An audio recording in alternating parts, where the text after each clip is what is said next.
అందరికి నమస్కారం. నేను శిరీష. ప్రస్తుతం మనతో పాటు ఉన్నారు ప్రముఖ ఆధ్యాత్మికవేత్త, ప్రముఖ తంత్ర జ్యోతిష్యులు, జ్యోతిష్య రత్న, జ్యోతిష్య సామ్రాట్ చింత రుక్మందర్రావు గారు. గురుగారితో మాట్లాడదాం. గురుగారు నమస్కారం అండి. మాతృదేవోభవ, పితృదేవోభవ, ఆచార్య దేవోభవ. ఓం నమో మాందేశ్వరాయ నమః. అందరూ బాగుండాలి, అందరికీ మంచి జరగాలి. గురుగారు, ఈ ఫిబ్రవరి మాసంలో తులారాశి వారికి ఎలా ఉండబోతుందంటారు? ఎలాంటి జాగ్రత్తలు తీసుకోవచ్చు అంటారు? ఫిబ్రవరి మాసంలో పంచగ్రహ కూటమి ఏర్పడుతుందంట. దాని ప్రభావం తులారాశి వారి పైన ఎలా ఉంటుంది? అలాగే ఈ మాసంలో శివరాత్రి అనే పర్వదినం కూడా ఉంది. ఓవరాల్ గా చూసుకుంటే ఈ మాసం అంతా తులారాశి వారికి ఎలా కలిసి వస్తుందంటారు? ఈ మాసము ఫిబ్రవరి నెలలో తులారాశి వీళ్ళకు భాగ్యస్థానంలో గురువు, 9వ ఇంట్లో గురువు, లాభస్థానంలో కేతువు, 5వ స్థానంలో రాహువు, 6వ స్థానంలో శనిగ్రహం ఉంది.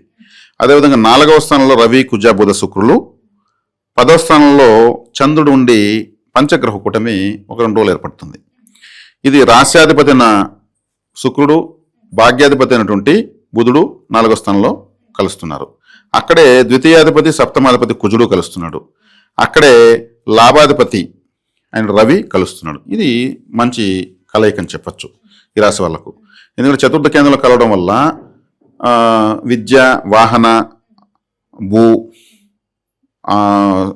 అభివృద్ధి, అంటే ఏదైనా ఆస్తులు కొనడము, ఫ్లాట్స్ కొనడము, లేదా కన్స్ట్రక్షన్ చేయడము, ఇంట్లో రిపేర్లు చేయడము, వాహనాన్ని రిపేర్ చేయించడము, లేదా పాతది అమ్మేసి కొత్తది కొనడము, లేదా ఉన్న వాహనాన్ని అప్డేట్, దానికి ఏదైనా ఉంటే రిపేర్లు, పెయింటింగ్లు కొట్టించడము, ఇంటికి రంగులు కొట్టించడము, అంటే ఇప్పుడు ఆస్తులు ఉంటే వాళ్ళ ఆస్తికి ఫెన్సింగ్ వేయించడము, లేదా ఇల్లుంటే ఇంటికి ప్రహరీ వేయించడము, ఇట్లాంటివన్నీ మరమ్మతులను చేసేదానికి మంచి సమయం ఈ టైంలో. దానికి కావాలని ఫండ్ కూడా వస్తుంది. ఎన్నన్నా ఉన్నాయి, ఇప్పుడు వచ్చిన డబ్బు మళ్ళీ కావాలంటే వేరే చూసుకుందాము, దీనికి ఏర్పాటు చేద్దాం, మళ్ళీ రావాలంటే చేయలేము.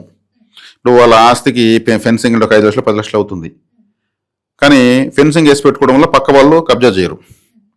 ఈ డబ్బు వేరే దాన్ని ఖర్చు పెట్టచ్చు. కానీ వీళ్ళు డిసైడ్ అయ్యి నైట్ వెన్నెట్లో వేసేస్తారు, మనుషులు పెట్టి టకటక వేసేస్తారు.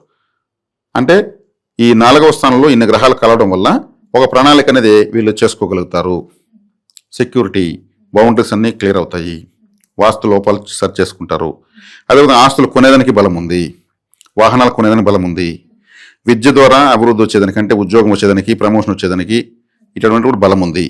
5వ ఇంట్లో రాహు మంచోడే.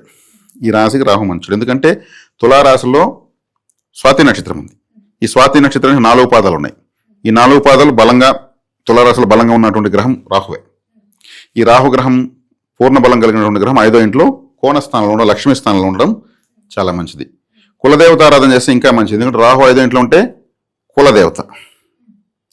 కులదేవతను పట్టుకుంటే ఎక్కువ ఫలితం ఇంకా ఇస్తాడు. రాహు యాంప్లిఫైయింగ్ ప్లానెట్, ఆయనకి తక్కువ ఇచ్చేది తెలియదు. ఇప్పుడు 6వ ఇంట్లో శని ఉన్నాడు. శని మంచిదే, ఎందుకంటే 4, 5వ ఇంటి వాడు.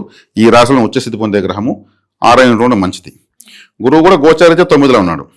కాబట్టి ఓవరాల్ ప్లానెట్స్ ఎక్సలెంట్గా ఉన్నాయి తులారాశి వాళ్ళకు ఫిబ్రవరి మాసంలో. అంటే వీళ్ళకి బాగలేదు అని చెప్పేది అన్ని వర్గాల వాళ్ళకు బాగుంది, చాలా మంచిది. దీనికి గురుగారు, ముఖ్యంగా మరి విద్యార్థులకు ఎలా ఉందంటారు ఈ మాసంలో? విద్యార్థులు చతుర్థాన్ని చూస్తున్నాడు. చతుర్థాధిపతి అయినటువంటి శనేశ్వరుడు 6వ ఇంట్లో ఉన్నాడు. చతుర్థంలో విద్యాకారకుడు బుధుడు ఉన్నాడు. చతుర్థంలోనే రాశ్యాధిపతి ఉన్నాడు. కాబట్టి విద్యార్థులు బాగుంది. రాబోయేటువంటి మార్చి మాసంలో 10వ క్లాస్కి ఎగ్జామ్స్ ఉంటాయి. వాళ్ళందరూ బాగా ప్రిపేర్ అవుతారు. చాలా సులభంగా ఆన్సర్లు రాయగలుగుతారు, ఇబ్బంది ఏం లేదు. ఉద్యోగ వ్యవస్థలో ఉన్న వరకు ఎలా ఉంటుందంటారు? మరి ఉద్యోగం అంటే 10వ స్థానంలో చంద్రుడు 5 గ్రహాల కూటమి ఉంది కదా. ఉద్యోగంలో కూడా ఏదైనా ప్రమోషన్స్, వీళ్ళకి ఏదైనా పెండింగ్ ఉన్నవి కూడా సాల్వ్ అయ్యేదానికి మార్గం దొరకడం. ఎందుకంటే ఇప్పుడు ఒక ఆఫీసర్ ఉంటాడు, ఆ ఆఫీసర్ ఉన్నంత వరకు వీళ్ళకి కొన్ని పర్మిషన్స్ ఇవ్వకుండా సతాయిస్తూ ఉంటాడు. వాళ్ళు ట్రాన్స్ఫర్ అయిపోతారు. ఇప్పుడు వీళ్ళకి అనుకూలన ఆఫీసర్ వస్తాడు, ఆటోమేటిక్ పని అయిపోతుంది. ముఖ్యంగా గురుగారు, మరి కుటుంబ వాతావరణం ఎలా ఉంటుందంటారు? కుటుంబ వాతావరణం అంటే ద్వితీయాధిపతి కుజుడు 4వ ఇంట్లో ఉచ్చస్థితిలో ఉన్నాడు. ద్వితీయాధిపతి గృహస్థానంలో మంచిదే కదా. అందుకే గృహానికి సంబంధించిన మరమ్మతులు అవుతాయని చెప్పాను కదా. లేదు, ద్వితీయాధిపతి సప్తమాధిపతి కుజుడే, శుక్రుడితో కలిశాడు, బుధుడితో కలిశాడు, రవితో కలిశాడు, 4లో ఉన్నాడు. బంగారు నగలు మంచి కూడా కొనిస్తారు. శుక్రుడు అంటే ఆభరణాలు, మనకు జ్యువెల్స్, అంటే బంగారం ముద్దగా ఉంటే ఒక విధంగా ఉంటుంది, అది ఆభరణంగా మారితే ఒకలాగా ఉంటుంది. శుక్రుడు అంటే ఇప్పుడు దోశ మన ఇంట్లో వేస్తే ఎలా వేస్తాం, ఫ్లాట్గా వేస్తాం, మామూలు తింటూ ఉంటాం, బోరు కూడా వేస్తుంది మనకు. అదే మన హోటల్కి పోతే వాడు ఏం చేస్తాడు, ఒక ట్రయాంగిల్ లాగా అలా కప్పులాగా వేస్తాడు. అదే దోశ అంతే, అప్పుడు తినాలనిపిస్తుంది. ఆ దోశను ఫ్యాషన్గా డిజైన్ చేయడమే శుక్రుడు. కాబట్టి ఆ బంగారు ఆభరణంగా మారడంతో శుక్రుడు. కాబట్టి బంగారు లాంటివి కొనడము ఇట్లాంటి ఏదో ఒకటి ఖచ్చితంగా జరిగేది. శుభమే కదా ఇదంతా. ఆర్థిక పరంగా ఆరోగ్యపరంగా ఎలా ఉంటుందంటారు? ఆరోగ్యపరంగా బాగుంటుంది, ఆర్థికంగా బాగుంటుంది. ఎందుకంటే ఆరోగ్యానికి సంబంధించిన గ్రహము గురువు 9లో ఉంటూ రాశిని చూస్తాడు. 6వ స్థానంలో శనేశ్వరుడు దిగ్బలను పొందినాడు. అప్పుడు మంచిది. విదేశీ యోగం ఉందంటారా మరి?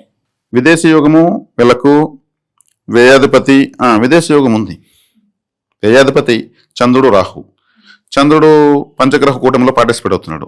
రాహువు కుంభరాశిలో ఉన్నాడు. కుంభరాశి కాలపురుషుడు 11వ రాశి. వ్యయస్థానాధిపతి బుధుడు 4వ ఇంట్లో శుభగ్రహాలతో కలిసి ఉన్నాడు. కాబట్టి విదేశీ యోగం చేయాలంటే చేయొచ్చు. గృహయోగం వాహన యోగం ఉందంటారు? స్టార్టింగ్ లో చెప్పాను, గృహాలు మరమ్మతులు చేస్తారు, వాహనాలు కొంటారు, ఇవన్నీ ఖచ్చితంగా జరుగుతాయి. దూర ప్రయాణాలు చేయొచ్చు అంటారా ఈ మాసంలో?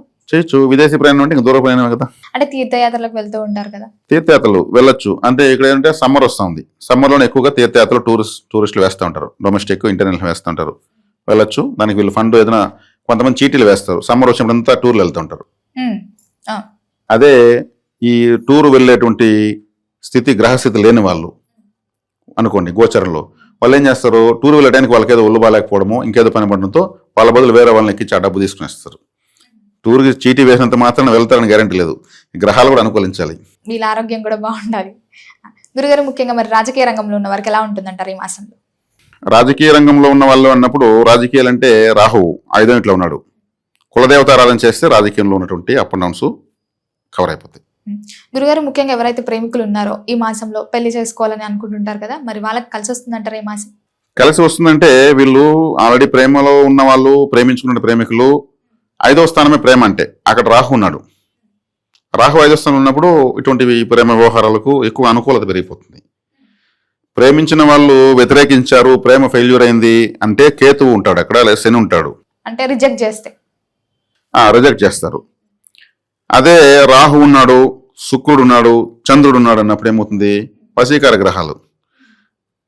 వీళ్ళ గురించి ఆలోచిస్తారు అవతల వాళ్ళు. ఇతను మనం చూస్తున్నాడంటే ఏదో మనం ప్రేమించేటట్టుగానే ఉన్నాడు అని వాళ్ళు అనుకున్నారంటే అది రాహు అంటే మరీ టూ మచ్.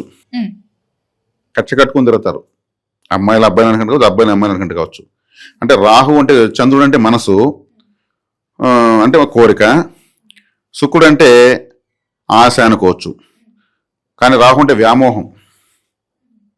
ఏది ఏమైనా కానీ నేను సాధించే తీరుతాను, నేను మొదలు పోయి చేతులు కోసుకోవడము, ఇంకేదో వాళ్ళ ఇండ్ల కాడ వేసి ఇంటి ముందు ధర్నాలా కూర్చోవడము, గొడవలు పడ్డము, అంటే రాహు ఎంతకైనా తెగిస్తాడు అని అర్థం. గురుగారు, మరి మొత్తం మీద ఈ మాసం అంతా అనుకూలంగా ఉండాలంటే ఏ దైవాన్ని పూజించమంటారు? ఎలాంటి పరిహారాలు చేసుకోవచ్చు అంటారు? శివరాత్రి ఉంది. ఈ శివరాత్రి ప్రపంచానికే అద్భుతమైనటువంటి ఒక రాత్రి. శివారాధన ఎక్కువ చేసుకోవచ్చు. శివుడి ఆరాధనలో తరించవచ్చు. ఇది ప్రతి ఒక్క రాశి వాళ్ళకి సహజంగా ఈ మాసం వచ్చేటువంటి ఒక అదృష్టము, ఒక అనుగ్రహము. అదేవిధంగా ఈ రాశి వాళ్ళు ద్వితీయ స్థానమైనటువంటి వృశ్చిక రాశి అంటే సుబ్రహ్మణ్య స్వామి కుజుడికి అధిష్టాన దేవత కాబట్టి సుబ్రహ్మణ్య ఆరాధన విశేషంగా చేయాలి. సుబ్రహ్మణ్య ఆరాధన అంటే తిరుచెందూరు, తమిళనాడు తిరుచెందూరు ఉంది, సముద్రం పక్కన ఉంది. ధైర్య వీర్య విజయస్థానం అంటారు దాన్ని. సముద్రంలో మనం మునిగిలేసామంటే మన కర్మ సముద్రంలో పోతుంది. ఇంక మళ్ళీ వెనక్కి ఎవరు తేలేరు. అక్కడ పోయి మునిగిలేస్తే చాలా కర్మ పోతుంది. తిరుచెందూరుకు వెళ్తే రాహువు, కేతువు, గురువు, బుధుడు, కుజుడు 5 గ్రహాలు యాక్టివేట్ అవుతాయి. హ్యాపీగా వీళ్ళు తిరుచెందూరు వెళ్ళి రావచ్చు. గురుగారు, మొత్తం మీద ఫిబ్రవరి మాసంలో తులారాశి వారికి ఎలా ఉండబోతుంది, ఎలాంటి జాగ్రత్తలు తీసుకోవాలి తెలియజేసినందుకు ధన్యవాదాలు.